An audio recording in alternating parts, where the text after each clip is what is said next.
Welcome to Still Plays Galaxy Heroes. This is Grand Arena, the first match of Week 2, Season 33, and we are starting this week off in Kyber 2, despite the poor finish to last round. That final match of the week was probably my worst match ever. Definitely should have won it. I played it pretty foolishly and things went pretty poorly. We're going to start off with a quick recap of my defense from the week. We won round 1, and that was mostly due to the performance of the Bounty Hunter Datacrons, part of this new set. You can see he used GLs basically up against all of my good defensive teams.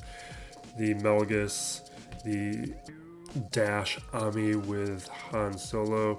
But this Bounty Hunter squad stood up to 3 attempts. We're using this Datacron here, projecting power with the turn meter at level 3 and retribution at level 6.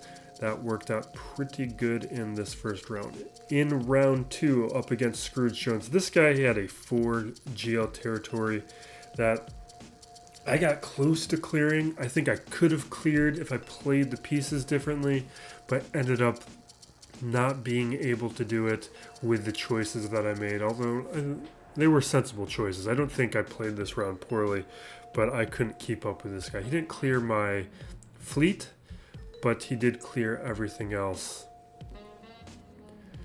Jedi Knight Revan falling to Qui-Gon. That's because he's got Bastila in here and not Yoda would be my... And it's a Relic 3 Jolie. You really should have a Relic 5 Jolie.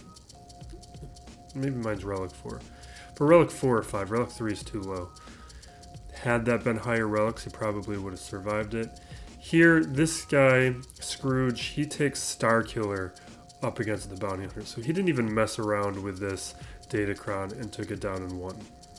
Tuskens stood up to the Inquisitors, which is nice.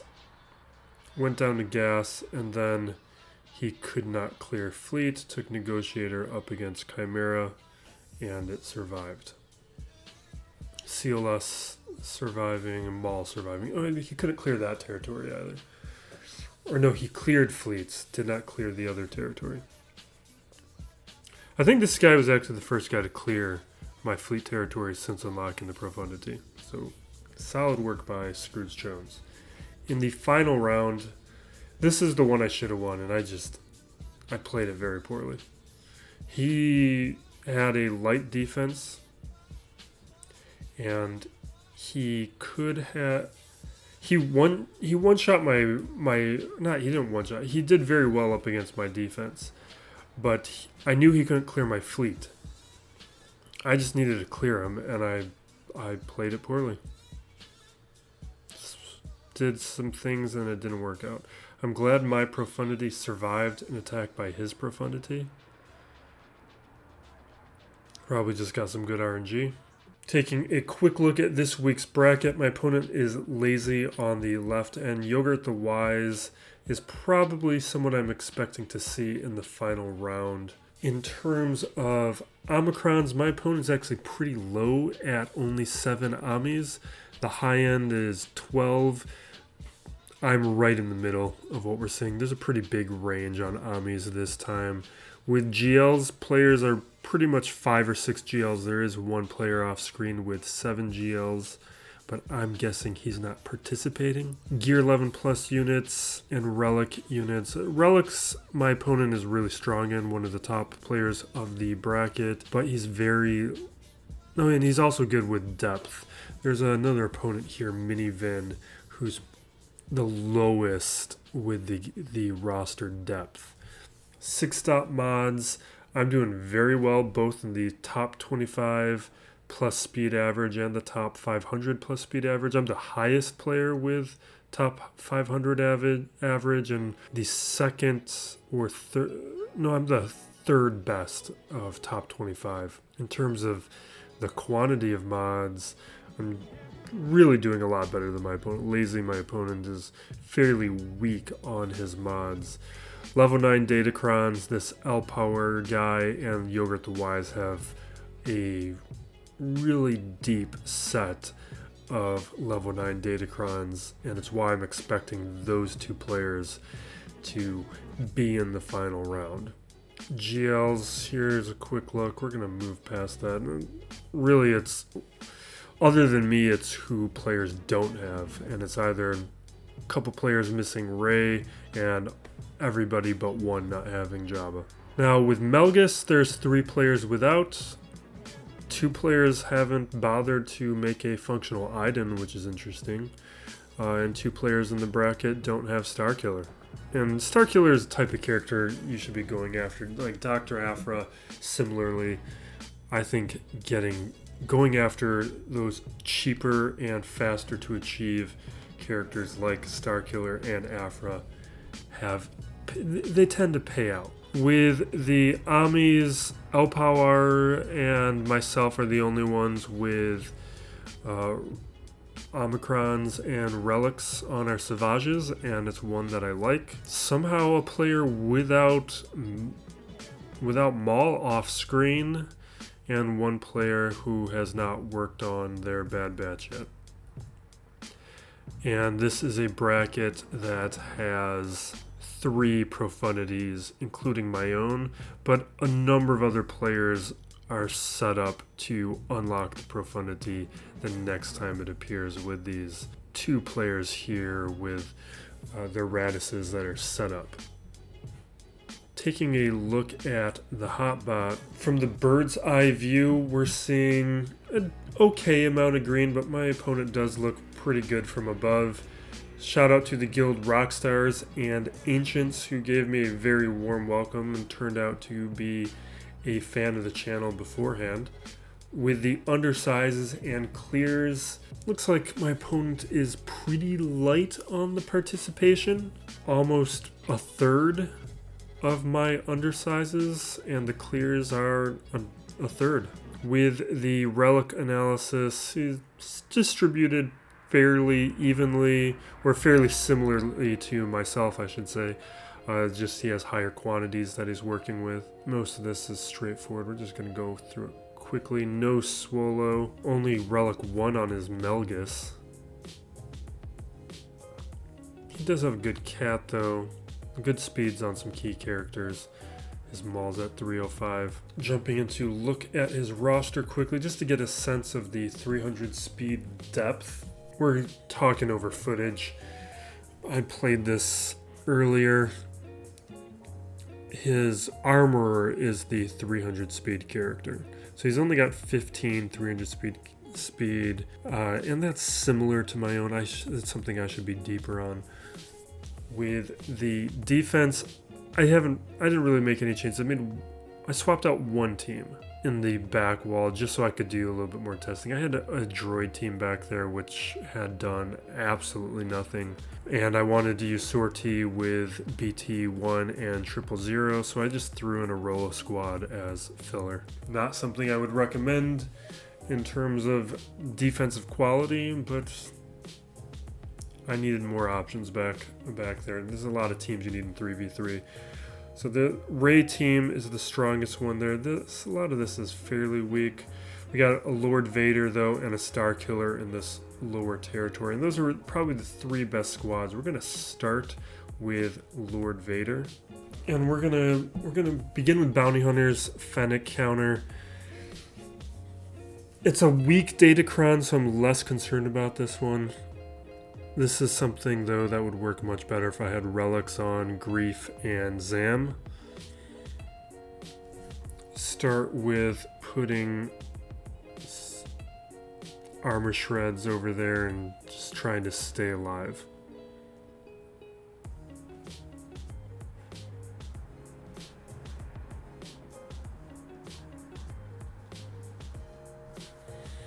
This is going pretty well.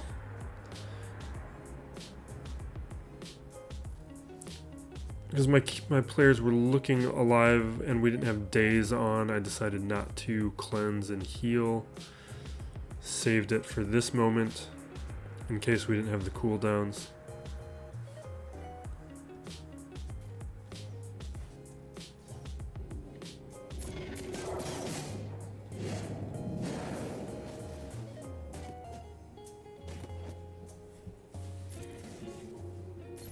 And from here,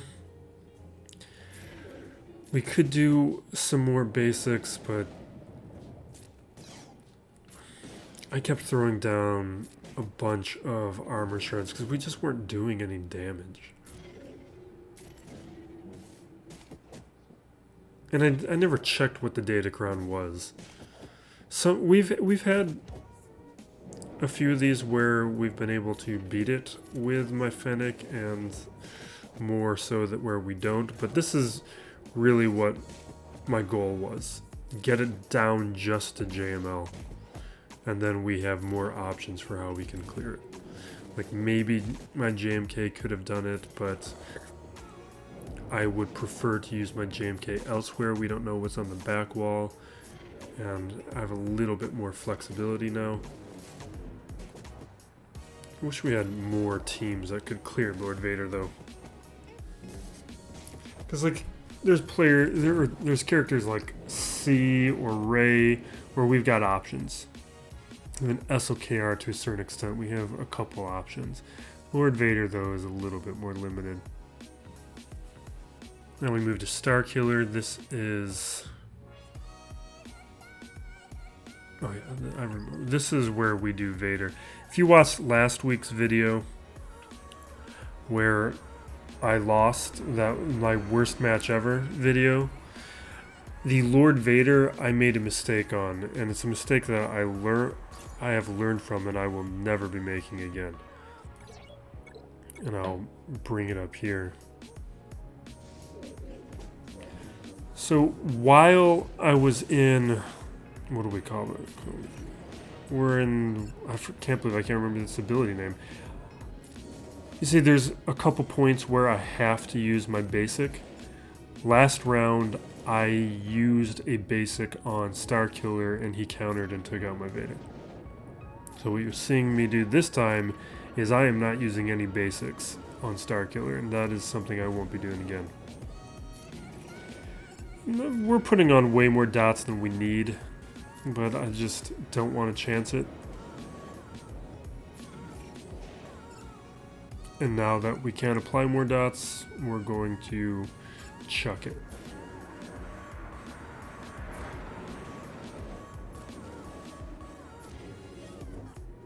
Safe counter as long as you don't make the mistake I made last week. So you can check out that video if you want to see what that looked like. But that was a bad match by me. I didn't plan things out in advance, and it really cost me. Because I just, on the fly, I just made poor decisions, and those poor decisions compounded to a point where I had no clear for a Nute team. And it cost me. I was pretty surprised by it. Should have been a win. I'm glad we hung on to Kyber too. Despite it.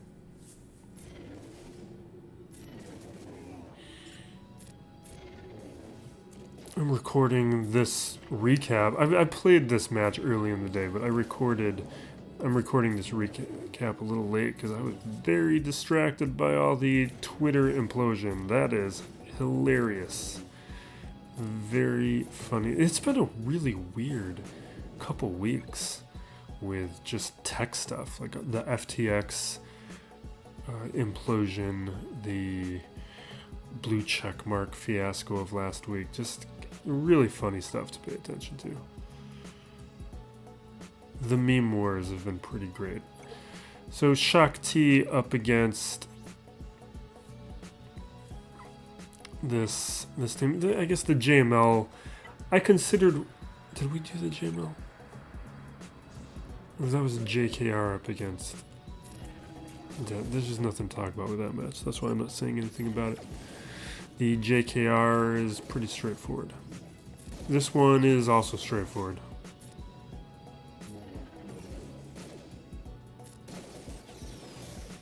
Especially because it's gear 12 on IG-11 and Quill, and that's just not great. Not an optimal use of these characters. I've tried it myself. These days, my BAM is on defense with my Maul. Because that's a team that can mess you up. Now this Nute team is a little weird. My opponent just attacked, so he started playing while I was playing. There's like, I don't know, like 3 hours left in the round when I was doing this. No, this is not what we do.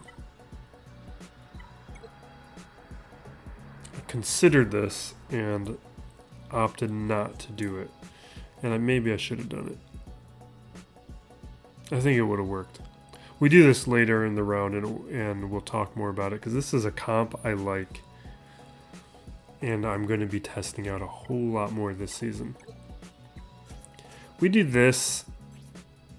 This messed up for me last week, because there was a B1 and I didn't consider it.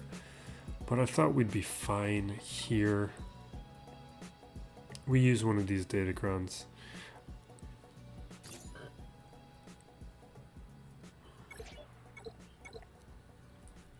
I've got a few of those. I've been working hard on this datacron set, even though I don't really have that many characters that can use it, but that's a good level 3 ability, the turn meter one.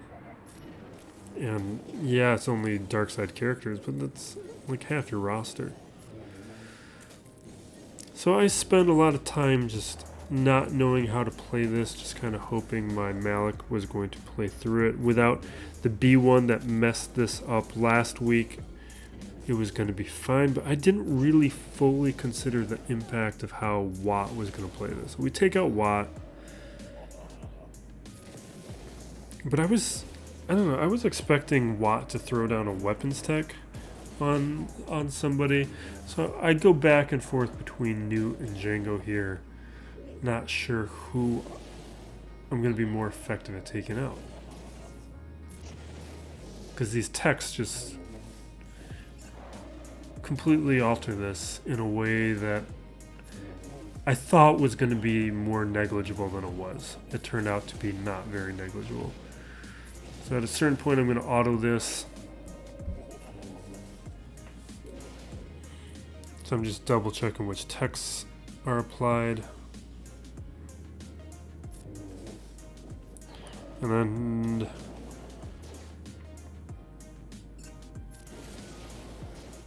I start with Nute and decide that that's just not going to work.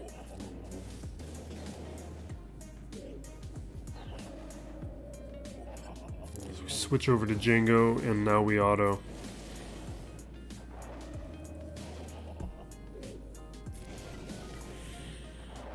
I'm a little sad we only have one episode of Andor left. I really enjoyed this last episode. They've done a very good job with these episodes that just set up the next thing that happens and shows us what the stakes are so that we're invested for when the climax occurs.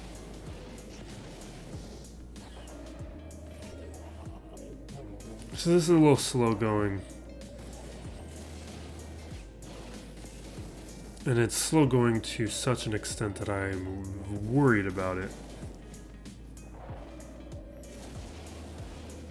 But now the tech is gone, and without the tech, it falls apart. Like this would have been a fine counter with no tech, with no Watt, and I guess no B1. But now we're dealing with Nute here, and with a minute left, it's just not going to work.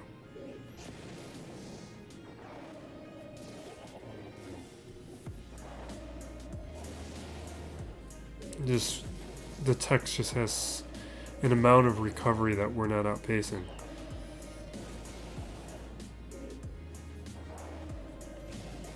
But it's a cleanupable status.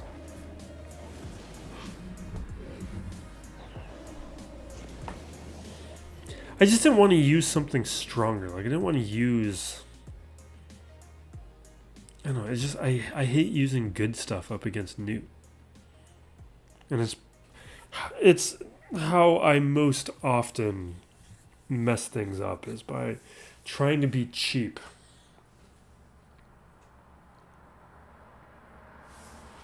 But Nute on his own, we can do almost anything. So I go with just first order, like gear 12 first order. Whatever, because I'm not going to use this stuff otherwise, so may as well clean up with it.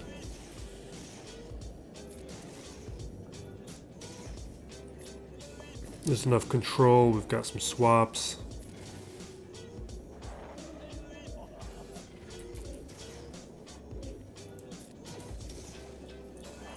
Really want that relic on Sith Trooper. With this current datacron set, I might prioritize it. But also, I need a relic on crew too for the silencer. The only, like, I don't care about it for the character. I only want it for the ship. I'd like to get by with a finalizer fleet with as few relics as possible. So now we clean up Lord Vader with JML. I want to just, with only a level 3 datacron, I'd like to be cheap about it. I'm just double checking this territory, trying to think about how I'm going to play it. That's Ray down at the bottom with, I think JTR is behind my face. Because with the Ray, it could be Starkiller, it could be JMK. Thinking through my counters of maybe do I want to not take any chances and use JMK up against Vader, which would mean JML up against Ray, and that's why I went back to look at that Ray was, do I want to attempt beating it with my JML? But in 3v3, it's not the same, especially if you're not using good Jedi along with it. And without knowing what's on the back wall, that's not something I necessarily want to risk.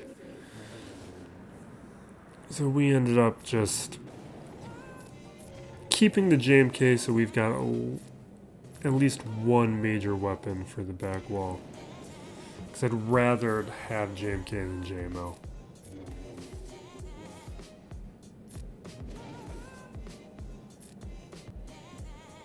And without the level 9 datacron, this is fine.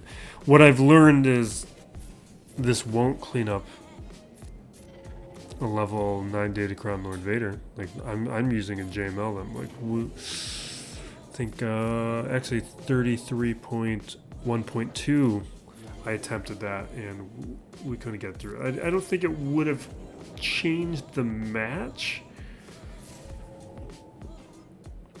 but it didn't go well. And we had to use JMK to clean it up regardless.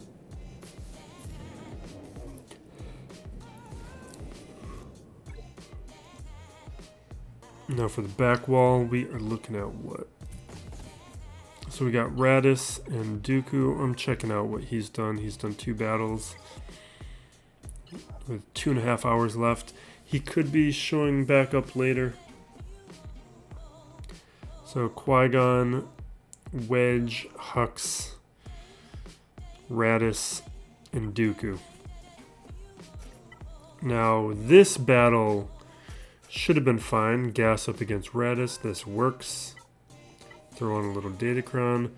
But unfortunately, we got some Jawas in the machine that are going to be showing up.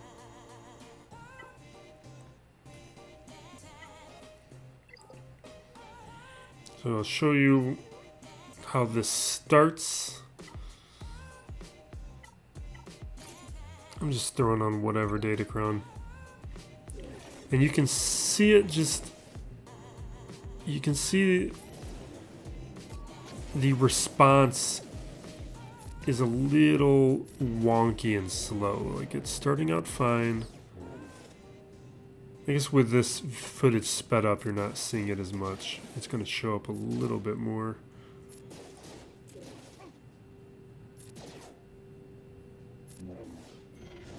But right there, you can see that lag appearing. And this is Jawas in the machine. Where now I click and we get nothing really happening. This just happens with my blue stacks on the machine. we're going to have to just stop the footage. And this is a lost match.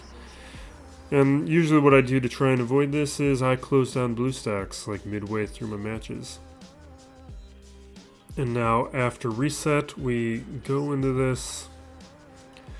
And we have other choices. Tough to lose the gas team up against Raddus, but at least it was a squad like that and not up against a GL, which has happened before. This was just an idiotic move. I've done this a bunch of times. I don't know why. Well, I do know why. It's just sometimes I get rattled. You know, we're dealing with those Jawas. They get in my head. And then suddenly I'm worried about B1 instead of going after Dooku. And I just completely... This was an easy counter. And I just misplay it because my head was elsewhere. And it looks like we have a couple battles of corrupted footage, so we're jumping ahead to this match here with JTR Swolo. This is probably one of the more interesting matches of the round, so I'm glad we have this one at least. Because this one, we did this last week, and it was interesting, and it's much more interesting this week. Let me see, adjust the audio levels a little, but they can't take out Swolo without JTR going into the yellow, and so we just keep her under stealth and Swolo out in the open to be a soft tank, and this worked out great. There's that Zam team with Bossk, and I think I maybe should have tested it out there because we did do Bossk Boba Fett last week. It just didn't have Zam paired with it. I think that's a version I'd like to try out in the future. But I've got a pretty fast R2 that had some pretty... It's got excessive mods. But because like whenever I have like fast mods, I don't really... that I swap out from another character, they somehow migrated over to R2.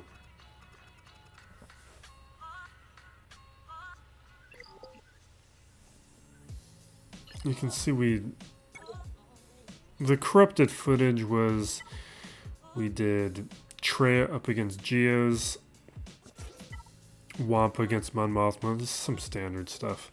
We didn't really lose too much except for the... I guess it was JMK Ray, so that's not even a meaningful match either.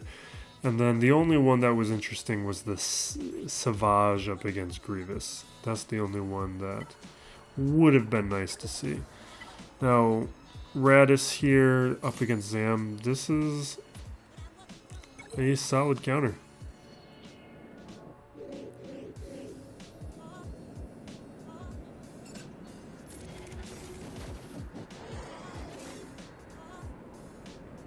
All you need to do here, though, is you're trying to stay alive. Get to the upload. Get your butt out of the camera.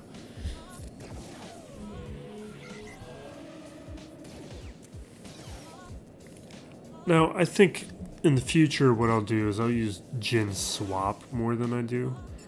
It's not something There's reasons why it didn't focus on using it a lot, but it's something that I think we could have used more. But I like that they're going after, like right here we could have used it, and I go for this stun for some reason. And maybe it's because of cooldowns. But again, I use the basic instead of swapping.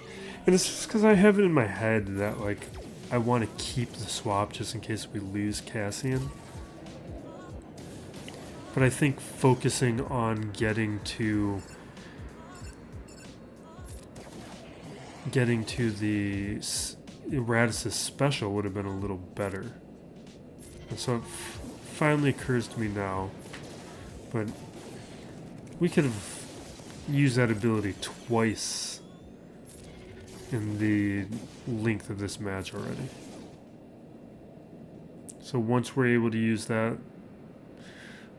ability.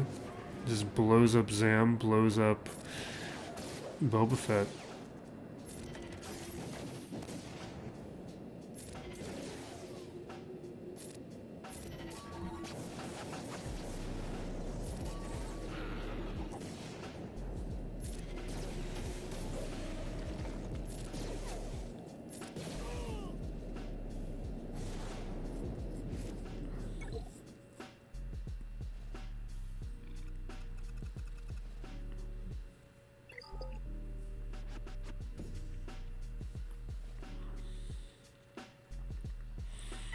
And we're looking at how we got to beat this Raddus now that I lost my gas, but we got Star Killer left.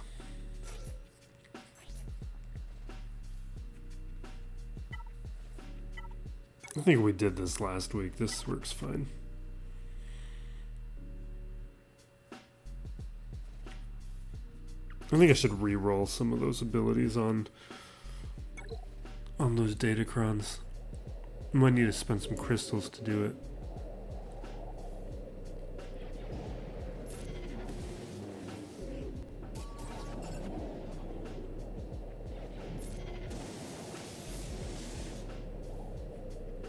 Just probably have those Omicrons to Star Killer too. At least one of them. I only have one on him right now, and I keep reading them and just both of them, they're both like good, but I don't know which one I'd rather have.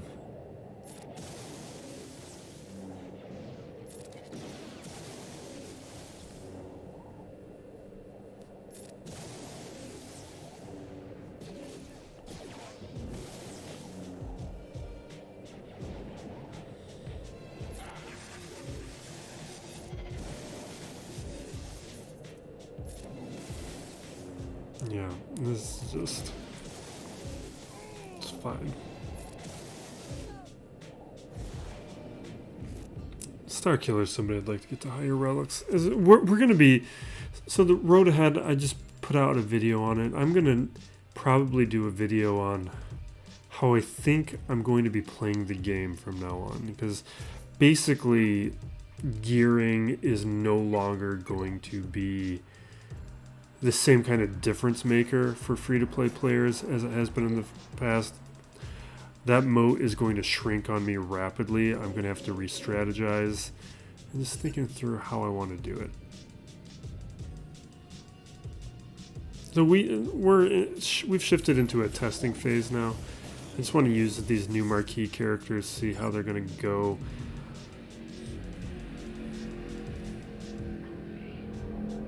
And I should have stayed on... Do I take them off? Okay, no. Yeah, we throw the Shaak down on Dooku, and this... I wonder if I should use the basic here. Because, yeah, Torture was on, but maybe I should have stunned him.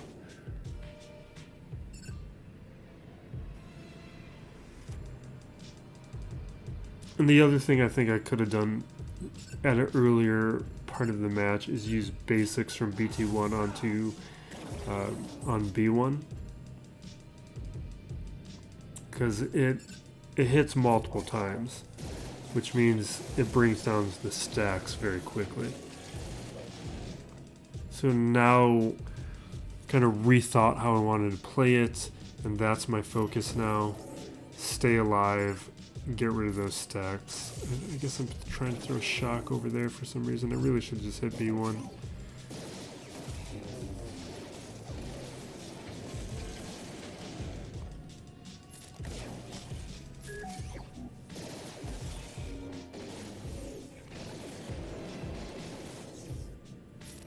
And now, like, I think this would have worked fine with more stars, and had I played a little differently. Like, dealing Dooku was going to be difficult. Maybe we would never have been able to address that. But there was some interesting parts there. I'm going to throw in Hutt Cartel. Hutt Cartel have been solid. Like, I've got a lot of use out of these lower star characters.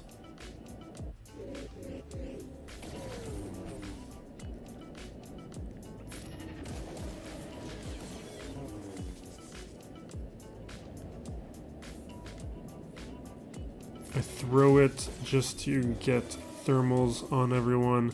Now we trigger the stealth,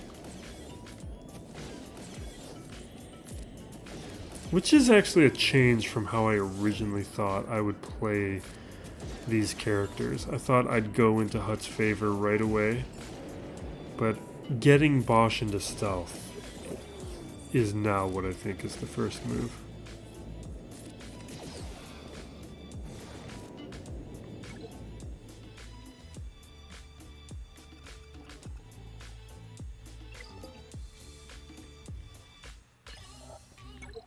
Now fleets here, this is gonna...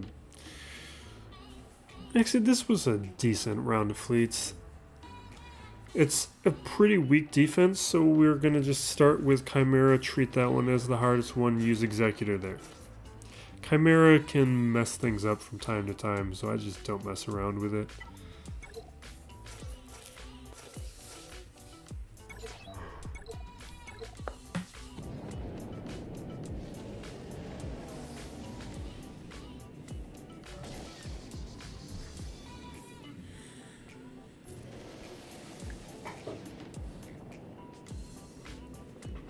And this is just such an overpowered counter that it almost doesn't matter. You don't need to play it at all similarly as you would an Executor counter. Or an Executor mirror.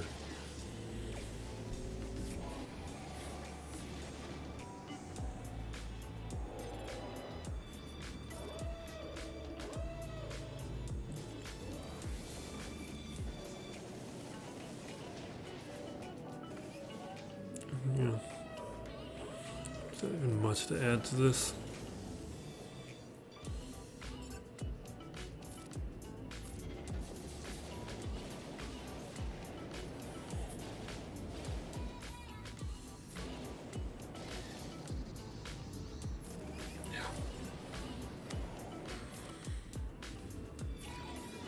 We heal up just cuz. And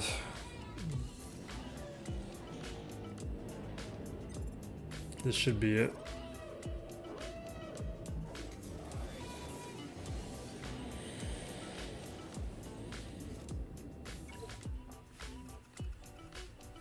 Next up, Malevolence.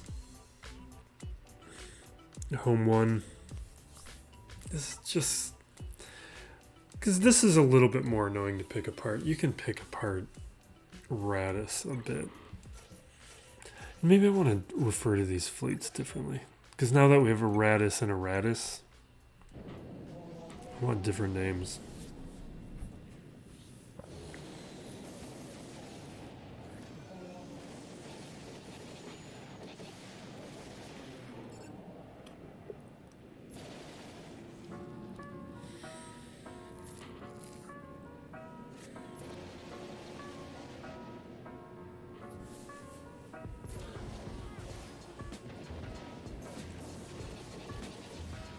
There's a decent amount of recovery here. And it's kind of surprisingly slow going.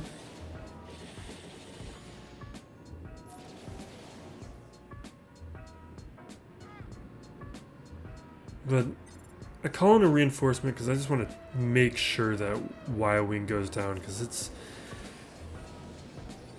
been sticking around a lot longer than I'd like.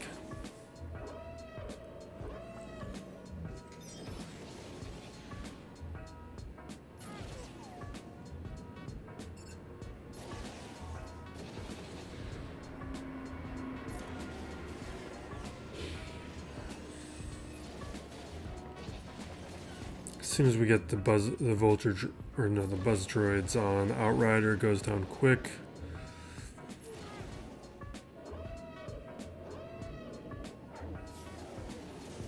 We lose Sunfac. Quickly take out Cassian, like things are going well.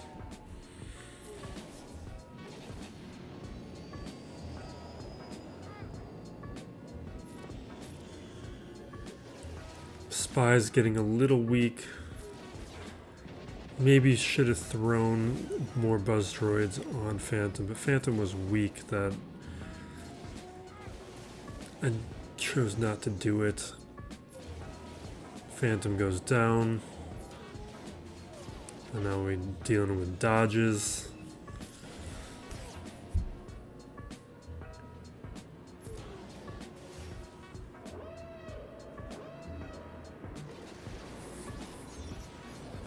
Oh, that's Cass. It was Biston before. And then somehow we lose. And maybe I should have brought out Soldier earlier in the match. Kind of surprised. But, you know, clean upable. I doubt he's... No, he had a fairly deep roster. Maybe he had some characters there that were at a higher relic level than I was expecting, but I'm kind of surprised that lost.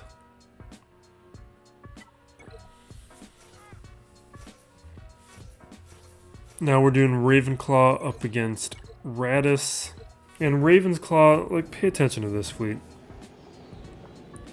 Because it's definitely missing something. Like, there's long been speculation about Red 5, and I'm fairly certain we need a Red 5 to make this fleet work. Because Biggs is, like, not good anymore. Like, without, I don't know, maybe it was the Falcon, maybe it was other things, but there's just not enough with Biggs. And you really, this fleet falls apart without a tank.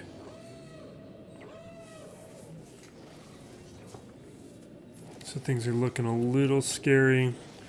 We take out Rose. We're still in a decent position. Phantom's how I've been playing this fleet now, because with Phantom, you can do a target lock and heal up Biggs a little bit and quickly add another ship to the battle. And I've decided I like Ghost and Cassian with a Profundity because they both can target the Outrider, call it for assists, and help that ship, both ships, get to their specials faster.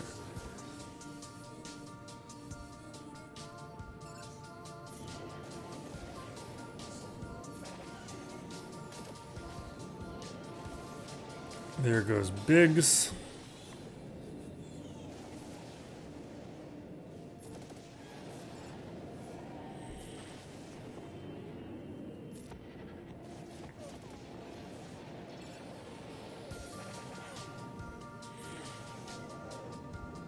And so, even though, like, he does have a GL Ray, and even though we lost our Biggs, and I don't really believe in this fleet, it does win. But it's not like a divisive victory. And that's why I feel like there's more needed here. Like, I took this up against the Finalizer, I think, once, and destroyed it. The Finalizer destroyed me. And I've taken up against a few other fleets, and it's rough going. Like, it's not something you want to rely on. I went into that battle thinking I was actually going to lose it. And we'd have my own Raddus to clean it up.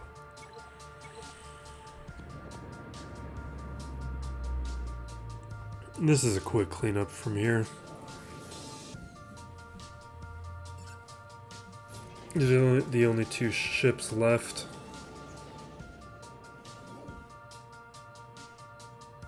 So I go for turn meter. Blow this up with this special ability. Call the assists.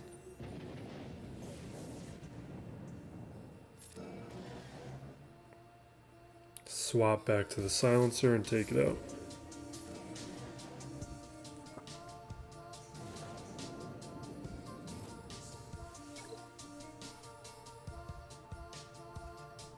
And with that, that's pretty much a win. This is how the match ends up. My opponent does not attack again, he concedes. And the name Lazy might be reflective of his playstyle. And I don't mean that in a derogatory way. Just Grand Arena is not a game mode I don't think he cares too much about, with the low Omicrons, low clears, low undersizes. And this is kind of what was indicated by his Grand Arena history itself, just lower counts. I think, though, he has the ability to flex when he wants, because he is in Kyber 2, but 3v3 just might not be his game mode or the version that he cares about. And we will wrap it up there. We have a new talk video out on the road ahead. Break down my thoughts. It's a pretty good road ahead, but I think the territory battles I'm looking forward to. I give all my thoughts there, and then we have Dr. Afra, third sister, coming. And we'll have more talk videos coming out soon that will be on their way. And thank you for watching. Be safe out there, everyone. Be excellent to each other. This is still Plays Galaxy of Heroes.